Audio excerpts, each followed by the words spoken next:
Ito si Roberto. Mabuting estudyante. Kumusta pag-aaral mo? Okay naman po, Nay. Promise! Hindi totoo yan. Ang totoo, hirap ako makipagsabayan sa mga kaklase ko. Lagi akong pagod sa pag-aaral. Ang dami kong homework na hindi ko na ipapasa on time. Inihahandog ng Viva Films at MVP Entertainment ang #1 best-selling book ni Bob Ong. Aba, nagkakapasa na pala ako. The movie! Ha? Ano yun? Aba, nakakabasa na pala ako. The movie! Ang pelikula para sa mga naging teacher's pet, naging teacher's enemy, nangopya, nagpakopya, nag-cutting classes, umabsent, nag-JS, sumulat sa slumbook, nagkamedal, na-kick out, nagkaroon ng special someone, iniwan ni special someone, binalikan ni special someone, iniwan ulit ni special someone. Ang kwento ng estudyanteng Pinoy. This is a police car. It has batteries. From the 80s Uy, palabas na pala yung bagets. Alika na tayo. to the 90s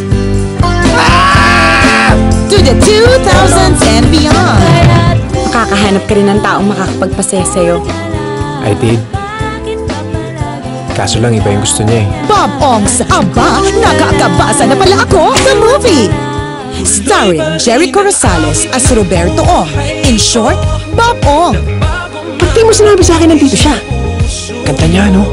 Tsaka naka 33 times siya. Vandolph Quezon as Ulo. O duwag ka na makaisipin ng ibang tao na isang epic feel ang buhay mo. Ano pakialam natin sa isipin nila? Meg Imperial as Portia. Ano ba bang saysay ng reunion na yun kung meron na rin naman tayong Friendster? Tapos ito may bago pa, yung Facebook. And Andy Eigenman as Special Someone. Sa'yo ba to? Roberto Ong. Aba, nakakabasa na pala ako. The movie. Ang throwback movie ng taon. Ang barkada movie ng taon. Kiss mo ako. Ha?